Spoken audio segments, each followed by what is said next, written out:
Greetings, ladies and gentlemen. New episode of the Publius show, because what else? And today let's talk War Department. Is it just about symbolism, or is there more to it? Why now, and what it means for the future? And is it even legal? I will make it legal.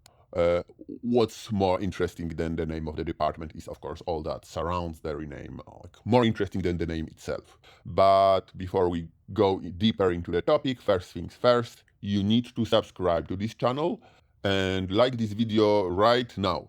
This is very important for you if you want to hear more content like this in the future, and it's really important for me as it really helps this channel grow. Okay? Liked and subscribed. I will wait a second. Liked and subscribed, so we can continue. Donald Trump just decided to rename the Department of Defense into the Department of War. The Secretary of War and the Department of War. So what gives? The Twitter account for the Department of Defense is gone. Account for the Department of War is in, together with the new pinned propaganda broadcast from this administration's top DUI hire. Not DEI. DEI is now outdated. DEI is out. DUI is in. DUI hire is in. And a new website in the domain that says war.gov, because of course new name is prominently displayed, and so is the wording war.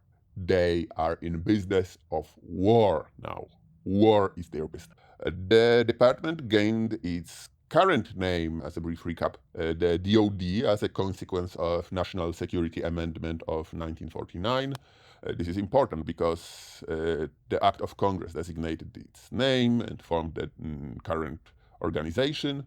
This was Amendment 247 National Security Act, which, among other things, unified civilian control over Navy, Army, intelligence agencies, and other related institutions into so-called National Military Establishment, which was later indeed renamed to the Department of Defense, the DoD, with Act of 1949.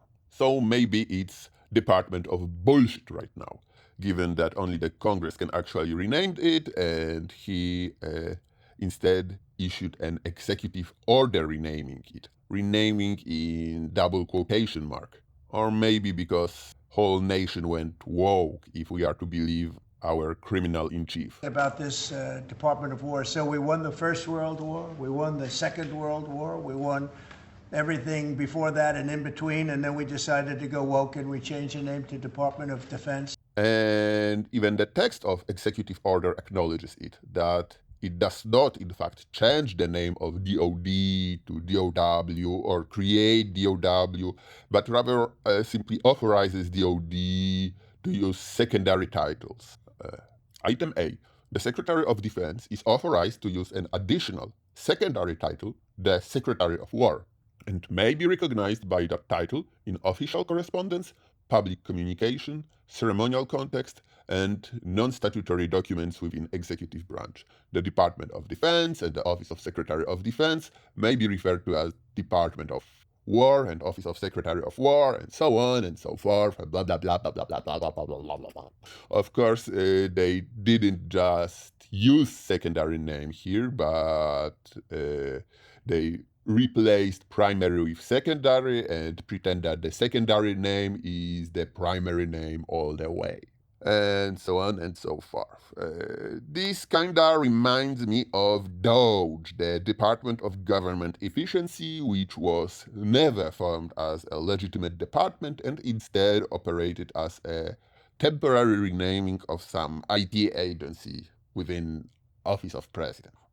Speaking of which, I dubbed all of these new websites, plugs, repaints, business cards, and yellow pages are saving taxpayers any money. We'll be ending the flagrant waste of taxpayer dollars. I'm in fact afraid that it may cost millions if we are about to update names for the thousands of facilities of DoD and thousands of officials stationed in 40 different countries. All of these for a secondary title. White House even provided the memo to reaffirm exactly that.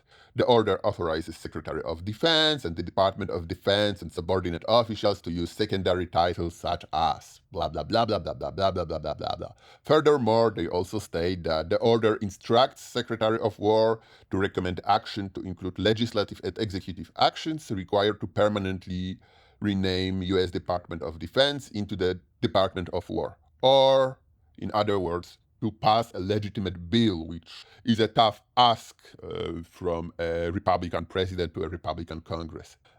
Felon-in-Chief was quick to brag about his legally questionable rebranding. Well, guess who was first to mock his stupidity? No one else than Governor of California, of course, but of course, who seems to have embraced mockery of Trump's troll persona as his personal way of conducting politics. So, well, yes, it seems that Trump just embraced preferred names. Funnily enough, Donald Trump frequently and even quite rightfully attacked former President Barack Obama of abusing power through executive orders. Why is Barack Obama constantly issuing executive orders that are major power grabs of authority? This is the latest. Guess how many orders did Barack Obama issue over his full 8 years presidency combined? 276. That's 34.6 per year. Quite a lot. Guess how many Donald Trump issued? 220 over his first 4-year term. That is 55 per year. Quite a bit more. For reference, Mr. Biden issued 162 orders during his term, so 40.5 per year, more than Obama, but less than Trump. And guess how many orders did Trump issue over his current term? Not even 1 year. Ready for that? Ready? Over 200. Over 200. 202 as of taping of today's episode. For what is not even full year. So over 200 per year. So combined over 400 orders. Over 100 more than Obama. It's over 9,000! What? Hear that? Irony is not lost on these guys. And all these shenanigans just for show, while legally binding documents issued after rename still use old proper name of, you guessed it, Department of Defense. It's ironic how a lot of this presidency is about showing off and bragging. How about installing all this tacky gold spray painted decor from Home Depot in White House? But this is more serious. And it's super ironic that even for such unsubstantial change, he still has to resort to legally questionable power grab. Yet, he did just that. But the symbolism is important to this administration. Of course, not symbolism when facing America's enemies, keep that in mind, like rolling red carpet for war criminal Vladimir Putin. No, not that. It's rather symbolism for domestic purposes. Remember once we had a military installation, Fort Bragg, named after Confederate General Braxton Bragg. In final days of previous Trump presidency, the Congress passed the military funding bill, which also directed that military installations cannot be named after Confederate officers. By the way, passage of that bill was overriding President Trump's veto. So the fort was renamed, in accordance with this bill, to Fort Liberty. But our DOI Secretary of Defense, this is still his official title by the way, Secretary of Defense, decided he doesn't like it, so to quote him, he signed a memorandum reversing renaming of Fort Liberty back to Fort Bragg. Except that not really, because officially the installation is now named after Roland Bragg. I guess they had to find someone with the same last name since they couldn't legally name it after Braxton Bragg. And based on this tweet, this was their intention, to reverse the rename. Maybe Liberty is woke title, who knows? We decided to go woke and we changed the name to Department of Defense. I'd say poor Private Roland Bragg, who became tool of this weird play. So Like, yeah, maybe liberty is woke.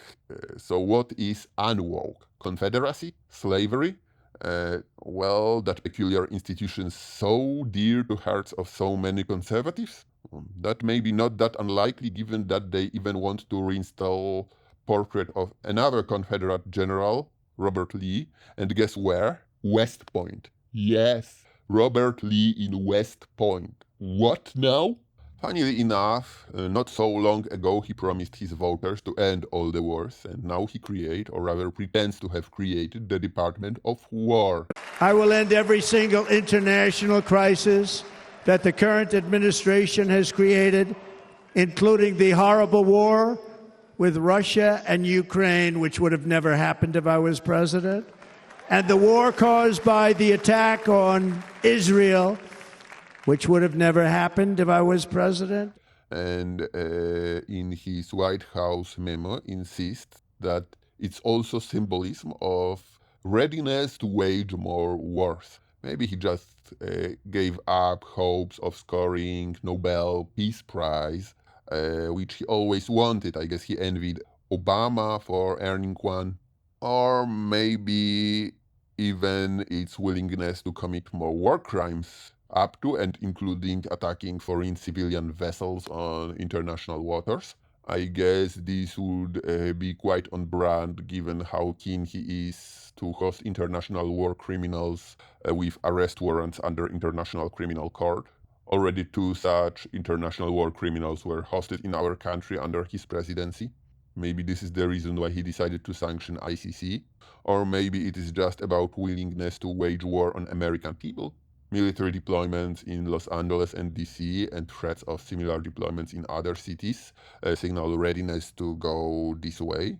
By the way, the federal court just ruled that deployment in California violated the Posse Comitatus Act, so I guess domestic wars of our dear leader are also quite illegal. Of course, illegality of his action doesn't stop him from trying again and again. And he seems to be quite clear on his willingness to wage war against American cities. But maybe that rename is necessary given how creation of Department of Defense was woke. I'm not even sure if the adjective woke was commonly used during onset of Cold War, specifically in its current meaning. This was effectively product of exhaustion of war. There was rather normal consequences after most deadly war of all ages and given need to assert cultural superiority over Soviet Russia. Reagan and Bush didn't have quite trouble confronting Soviet Russia just because department was named after defense and not war. They were even quite successful defeating Soviet Russia. But maybe it's okay. The department was never super peaceful, so I guess from certain point of view, the new name, or rather secondary title, as the department is still officially called Department of Defense, although you won't notice it on Twitter or plaques or anything this administration says anyway. The secondary name of Department of War, war.gov. Even in 21st century, we as a nation have waged 2 wars, at least 2 wars legally, and several military operations that were wars de facto of questionable legality. So we were always in business of war. One of my favorite Republicans points out that since it's actually named Department of War, we can finally acknowledge that this department commits acts of war, which do require congressional declarations in accordance to our Constitution. He's right, by the way. The Congress shall have power to declare war, Article 1. Again, the Congress, not the President, not the MAGA shaman, not the habitual drunkard from the Pentagon. But on the other hand, maybe, perhaps, when the department renames itself from defense to war, the point is just to normalize more war. Even the White House order is clear about conveying this message. Though, funnily enough, the new draft of so-called National Defense Strategy emphasizes domestic missions and deprioritizes deterring major threats such as Russia, or even China. So I guess the felon and the alcoholic really want to go after Americans with extensive arsenal. These may be partial reasons why companies such as Palantir or Anduril or other tech newcomers to military-industrial complex are so celebrated in the current ruling elite and experience such tremendous growth. Under Reagan, our government invested in ability to defeat Soviet Russia. Under Trump, they invest in ability to wage war on their own citizens.